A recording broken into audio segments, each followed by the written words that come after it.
नमस्कार, बहुत स्वागत है आपका। मैं हूं आपके साथ दीपक व्यास और समाचार प्लस की आज खास पेशकश में हमारे साथ में हमारे मेहमान हैं राज्य निर्वाचन आयुक्त राजस्थान राजेश्वर सिंह जी, जिनसे हम विभिन्न मुद्दों पर बात करेंगे। क्योंकि राजस्थान में एक लंबे अंतराल के बाद में, कुछ देरी के बाद में राजस्थान में नगरीय निकाय के और पंचायतों के चुनाव होने जा रहे हैं। ये मामला कोर्ट में भी गया था, उसके बाद में अब जो चुनाव है वो जल्द होने जा रहे हैं। और इसी मुद्दे पर हमारे साथ में चर्चा के लिए हमारे साथ खास मेहमान जुड़ चुके हैं राजेश्वर सिंह जी। राजेश्वर सिंह जी, बहुत स्वागत है सर आपका। धन्यवाद सर। एक इंतजार था ओबीसी आयोग की रिपोर्ट का और उसके बाद में कि कब आखिर चुनाव होंगे, लेकिन अब फाइनली आप लोगों ने जो एक शेड्यूल है वो जारी कर दिया है। सर, किस तरीके से तैयारियां अब चल रही हैं चुनाव को लेकर फिलहाल? देखिए, ऐसा है कि माननीय उच्च न्यायालय के निर्णय के अनुसार जो OBC commission for political reservation है उसको 5 अगस्त तक अपनी रिपोर्ट पेश करनी है। उसके बाद राज्य सरकार के जो 2 विभाग हैं, स्वायत्त शासन विभाग और अपने पंचायती राज विभाग, उनको विभिन्न वार्डों और पदों के लिए लॉटरी निकालनी है रिजर्वेशन की। और 15 अगस्त को जो है वो चुनाव की घोषणा हम लोग कर लेंगे और 15 नवंबर तक ये सारी प्रक्रिया चुनाव की पूर्ण कर ली जाएगी। तो सर, मान लीजिए 15 अगस्त से मतलब आचार संहिता प्रदेश में आदर्श आचार संहिता लागू हो जाएगी? बिल्कुल। अच्छा सर, बात की जाए कि पहले निकाय और उसके बाद में पंचायत का फैसला किया गया है, इसके पीछे क्या वो, और दूसरा चरणों में भी इस बार चुनाव करवाए जा रहे हैं?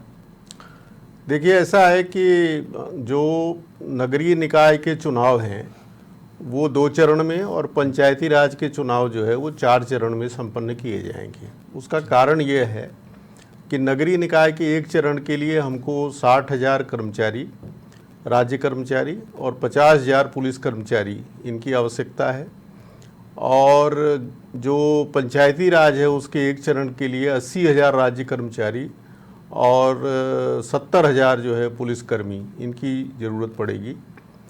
तो इस लिहाज से जो है, और चूँकि हमको स्थानीय जो जन संसाधन है और भौतिक संसाधन है उनको मोबिलाइज करके ही चुनाव संपन्न कराना है, तो उस दृष्टि से ये चरणबद्ध तरीके से चुनाव कराए जा रहे हैं। दूसरा जो है, इसकी जो वजह है वो ये है कि नगरीय जो चुनाव हैं वो तो एक सदस्य के लिए चुनाव होता है, चाहे नगर पालिका हो, चाहे नगर निगम हो, चाहे नगर परिषद हो। लेकिन जो पंचायती राज के चुनाव होते हैं उसमें मतदान दल गांव में 4 दिन तक रहता है। पहले दिन तो वो जा कर के मतदान की सारी व्यवस्था सुनिश्चित करता है। दूसरे दिन जो है ईवीएम से जिला परिषद और पंचायत समिति सदस्य के चुनाव होंगे। तीसरे दिन जो है वो सरपंच के चुनाव बैलेट बॉक्स से कराएंगे और वार्ड पंच के भी चुनाव उसी दिन बैलेट बॉक्स से कराएंगे। और चौथे दिन जो उपसरपंच का चुनाव है वो जो है सरपंच और वार्ड पंच मिलके करते हैं। तो इस तरह से 4 दिन का कार्यक्रम होता है।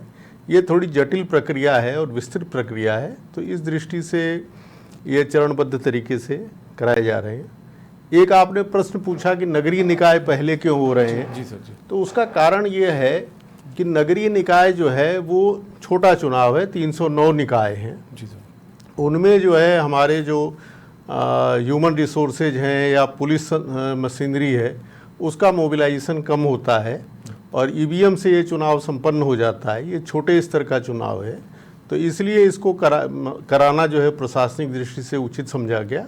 और उसके बाद जो ज़्यादा जटिल और ज़्यादा विस्तृत प्रक्रिया वाला चुनाव है पंचायती राज, उसको हम लोग टेकअप करेंगे। सर, इसी बीच सर एक लॉटरी भी निकाली जानी बहुत ज़रूरी है, क्योंकि यदि ओबीसी आयोग की रिपोर्ट आ जाती है 5 तारीख के आसपास, आप बता रहे हैं, उसके बाद में 15 अगस्त तक आप इसकी घोषणा कर देंगे, तो आचार संहिता तब से लग जाएगी। तो 10 दिन के भीतर से लॉटरी निकल जाएगी सब जगह? हाँ बिल्कुल। जो है 5 अगस्त तक जो है ओबीसी आयोग को रिपोर्ट पेश करनी है और 14 अगस्त तक जो है लॉटरी निकालने के लिए पंचायती राज विभाग ने इन लोगों को अधिकृत किया है, कलेक्टर और एसडीएम को। इसमें प्रक्रिया ये है कि जो जिला प्रमुख की लॉटरी है वो तो पंचायती राज सचिव निकालते हैं। जो जिला परिषद सदस्य और पंचायत समिति सदस्य की लॉटरी है वो जिला कलेक्टर निकालते हैं। और जो वार्ड पंच और सरपंच की लॉटरी है ये अपने एसडीएम निकालते हैं। इसी तरह से महापौर, सभापति और नगरपालिका अध्यक्ष, इनकी लॉटरी तो स्वायत्त शासन निदेशक के स्तर पर निकलती है। और जो इन नगरीय निकायों के सदस्य हैं उनकी लॉटरी जिला कलेक्टर के स्तर पर निकलती है। तो मेरे हिसाब से जो इनको 9 दिन का समय दिया गया है वो पर्याप्त है और उसमें ये लोग लॉटरी निकाल लेंगे। ठीक है सर, मैन पावर अच्छी खासी लगेगी इन चुनाव में, क्योंकि आपने जिस तरीके से बात की 309 तो नगरीय निकाय, लेकिन यदि जैसे डेटा हम देख रहे हैं कि 14,403 ग्राम पंचायतें, 457 पंचायत समिति और 41 जिला परिषद के चुनाव है, तो बहुत ज्यादा मैन पावर आपको चाहिए कि इस दौरान। हाँ, तो ये मैंने बताया ना आपको कि हमें जो है एक चरण के लिए 80,000 राज्य कर्मचारी और 70,000 पुलिसकर्मी पंचायती राज के एक चरण के लिए चाहिए। तो ये संसाधन, जन संसाधन हमारे पास उपलब्ध है। जो ईवीएम है, जैसे हम लोगों ने ये तय किया है कि जो सरपंच और वार्ड पंच के चुनाव हैं वो तो हम बैलेट बॉक्स के थ्रू कराएंगे, और जो जिला परिषद और पंचायत समिति के चुनाव और नगरीय निकायों के चुनाव वो ईवीएम से कराएंगे, क्योंकि ईवीएम की उपलब्धता इतनी ज़्यादा नहीं है। और हमने मध्य प्रदेश राज्य चुनाव आयोग से ईवीएम मंगाई, इसके बाद आपके केंद्रीय चुनाव आयोग से ईवीएम मंगाई। तो उस लिहाज से ये सारा जो जन संसाधन और भौतिक संसाधन है ये तो चाहिए हमें, और उसकी उपलब्धता है हमारे पास। तो हम बिल्कुल समय पर और एक त्रुटि विहीन तरीके से, नियमानुसार तरीके से और शांतिपूर्ण वातावरण में चुनाव कराने के लिए प्रतिबद्ध हैं। अच्छा, इस बार सर कुछ विशेष इंतजाम भी किए जाएंगे क्या सर चुनावों को देखते हुए, क्योंकि मुझे जहाँ तक जानकारी 19 सितंबर को आपने पदभार संभाला था, 19 सितंबर 2025 को।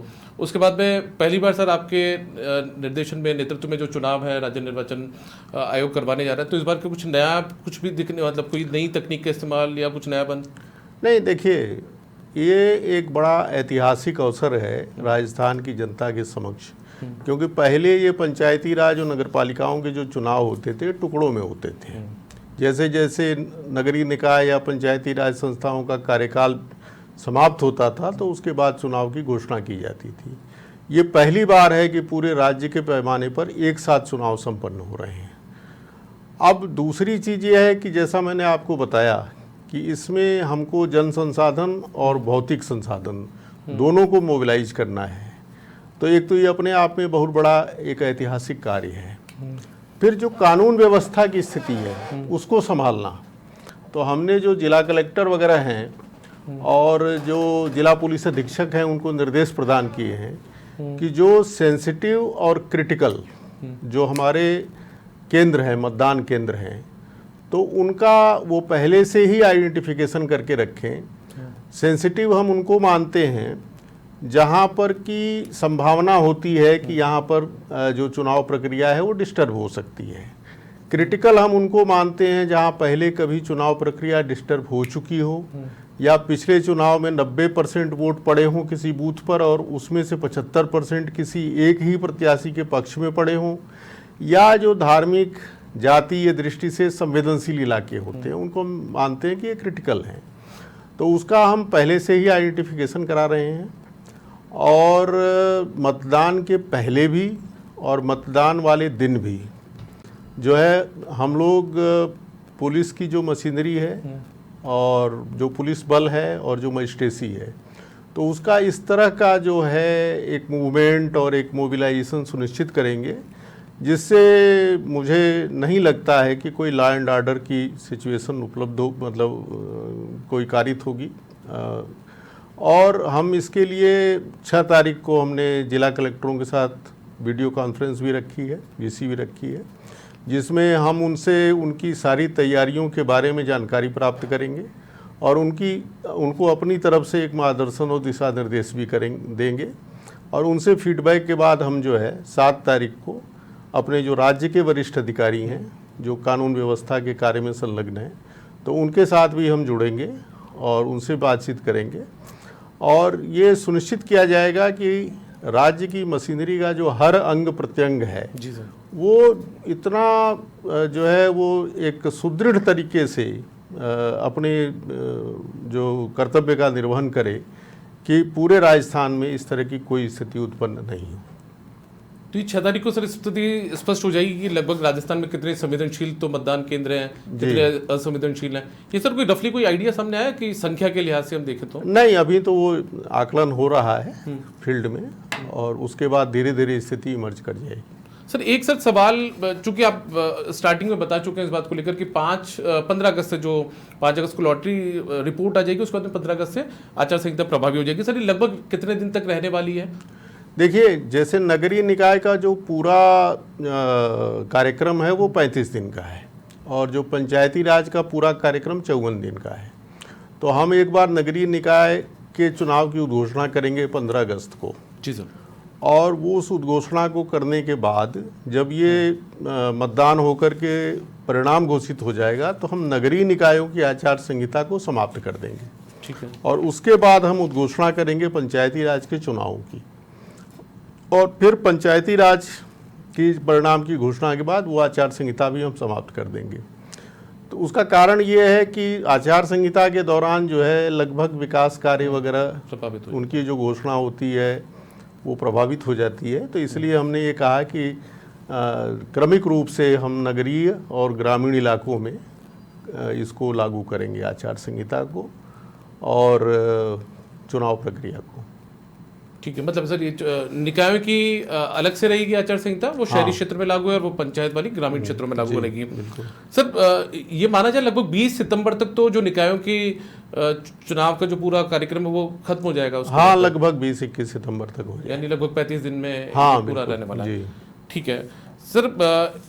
एक बड़ी बात यह है कि सर पारदर्शिता को लेकर जो लोगों ने शुरुआत से सवाल अमूमन उठाते रहे, लोगों की बयानबाजी में चलते थे, उसको लेकर सर किस तरीके से कोशिश की जाएगी कि, और दूसरा एक सर जो मतदान प्रतिशत है वो बढ़े सर ज़्यादा राजस्थान के भीतर, तो उसको लेकर कोई कैंपेन स्टार्ट किया जाएगा, सीसी प्रोग्राम वगैरह? देखिए, एक मतदाता जागरूकता अभियान हम लोग चला रहे हैं, जिसमें हम युवा मतदाताओं को, बुद्धिजीवियों को, गैर जो राजनीतिक स्वयंसेवी संस्थाएं हैं उनको जोड़ने का प्रयास कर रहे हैं, ताकि वो मतदाताओं को प्रेरित करें कि वो जो है सही उम्मीदवार का, प्रतिबद्ध उम्मीदवार का, एक ऐसा उम्मीदवार जो योग्य हो और जो अपने कर्तव्य का पालन करने में पूरी तरह सक्षम हो, जिसका व्यक्तित्व, चरित्र और कृतित्व तीनों ही जो है वो संदेहास्पद नहीं हो। तो ऐसे लोगों का चुनाव हो जिससे स्थानीय लोकतंत्र को बल मिले। तो इसके लिए हम एक मतदाता जागरूकता अभियान चलाएंगे। अब जैसे हम आपसे बात कर रहे हैं यहाँ, तो ये भी उस मतदाता जागरूकता अभियान का हिस्सा है कि आपके चैनल से जो जुड़े हुए लोग हैं तो वो जो है मतलब आपके माध्यम से जो है हम अपनी बात वो एक आम मतदाता तक पहुंचा रहे हैं। और इसके अलावा भी हम पृथक से भी, और जिला कलेक्टर जो हैं और एसडीओ, उनके माध्यम से भी हम इस तरह की बैठकें राजनीतिक दलों के साथ होंगी, ताकि आचार संहिता का पूरी तरह पालन सुनिश्चित किया जाए। मतदाताओं को प्रेरित किया जाए कि वो जाति और धर्म के आधार पर वोट नहीं दें, धार्मिक स्थलों का दुरुपयोग नहीं हो, तो सरकारी मशीनरी का दुरुपयोग नहीं हो, और मतदाता इतने जागरूक हों कि अगर कोई आचार संहिता का उल्लंघन होता है तो तुरंत जो है स्थानीय प्रशासन की जानकारी में वो चीज़ ले आए, ताकि उस पर तुरंत जो है त्वरित और प्रभावी कार्रवाई की जा सके। तो इस सब के लिए हम प्रयास करेंगे। ठीक है सर। इसके लिए कोई स्पेशल कोई कॉल सेंटर वगैरह बनाने की?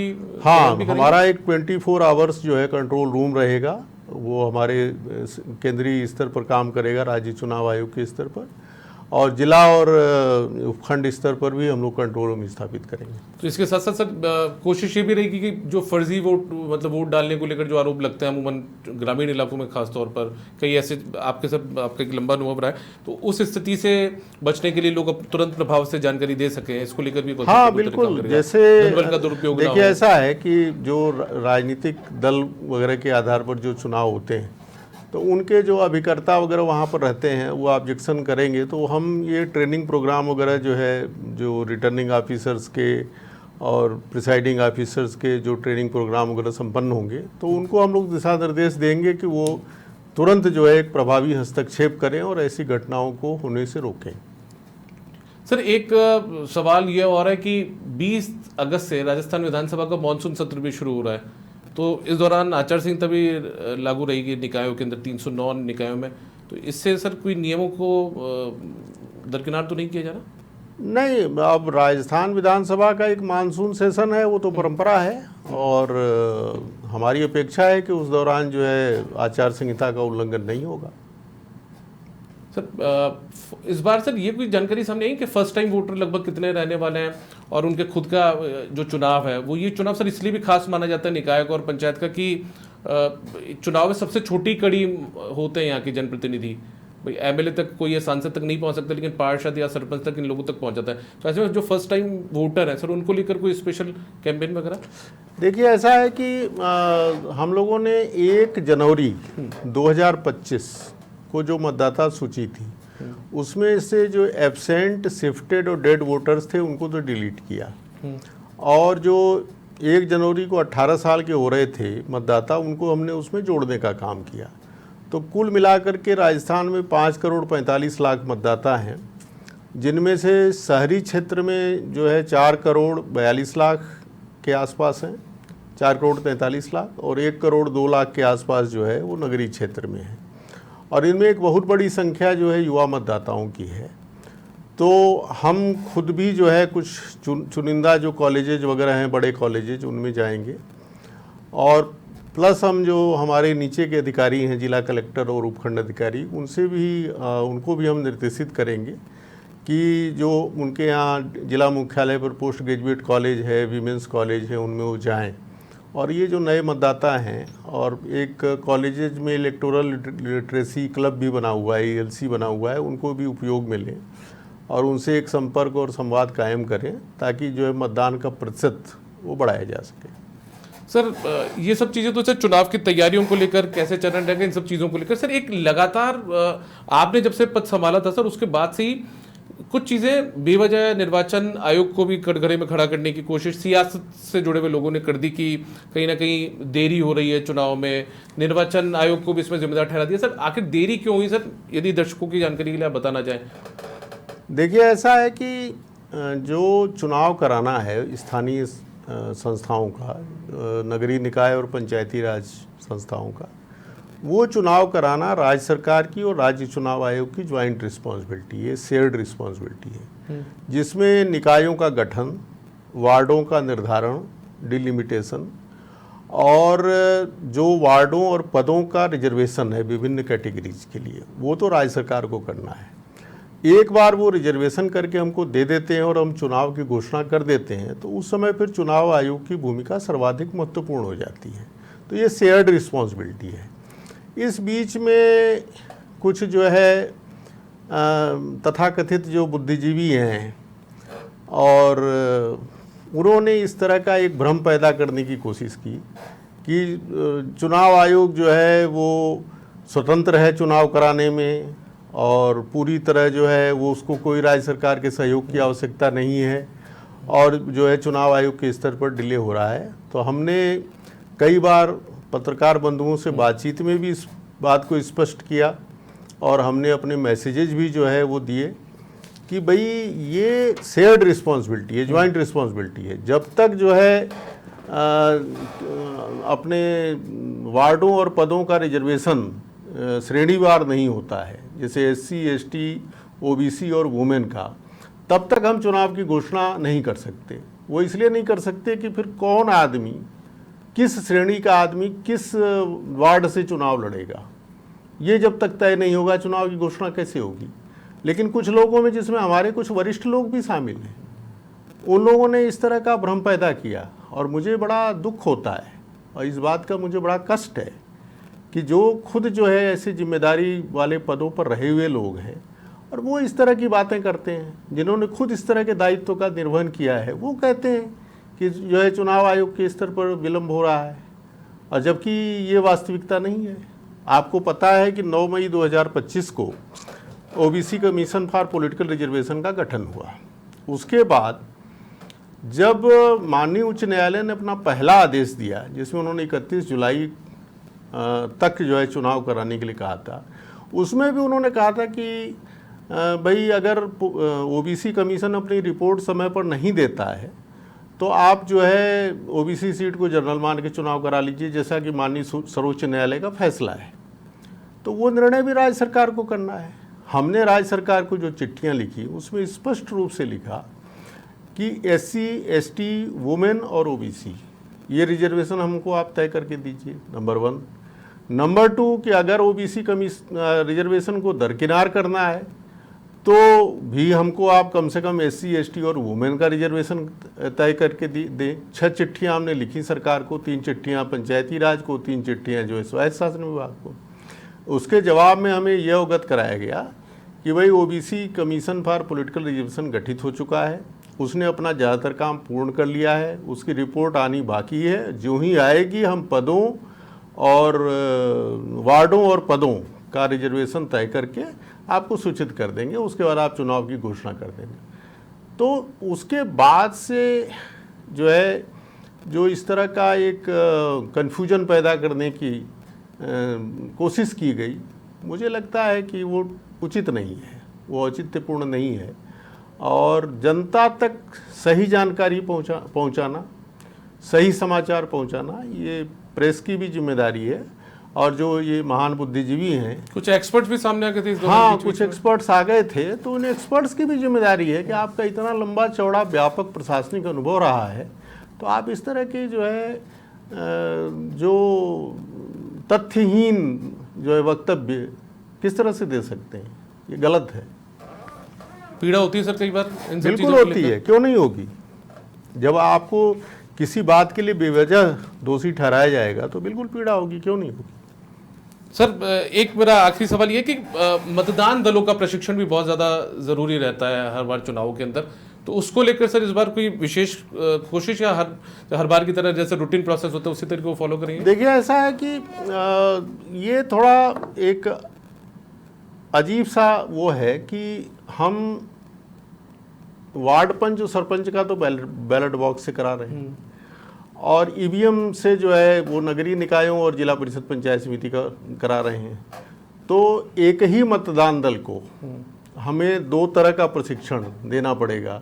ये थोड़ी जटिल प्रक्रिया है और इसके बड़े जिम्मेदारी पूर्वक एक तो प्रशिक्षक को भी अपनी भूमिका का जो है जिम्मेदारी पूर्वक निर्वाह करना है और जो मतदान दल के लोग हैं उनको भी इस चीज़ को बहुत ही कर्तव्य निष्ठा के साथ और बड़ी सेंसिटिविटी के साथ और बड़े उत्तरदायित्व के साथ इस भूमिका का निर्वहन करना है। तो प्रशिक्षण जो है वो उसका रोल बहुत ज़्यादा महत्वपूर्ण हो जाता है।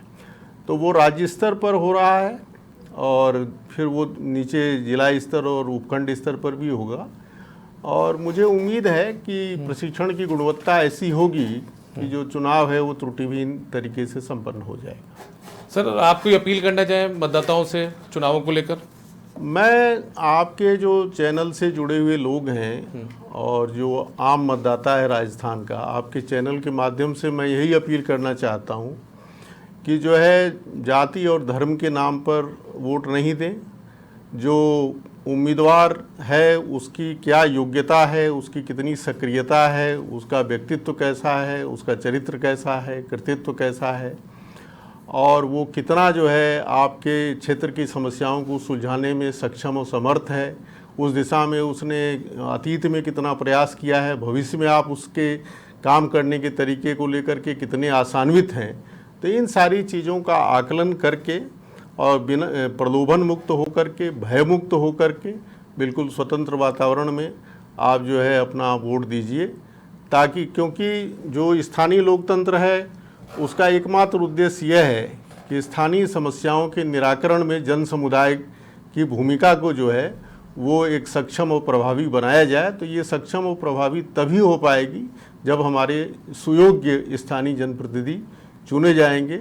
तो ये अंततः जो है जनता जनार्दन को ही तय करना है कि उनके जो जनप्रतिनिधि हैं वो किस तरह के होंगे। बहुत धन्यवाद, बहुत शुक्रिया सर हमारे साथ जुड़ने के लिए।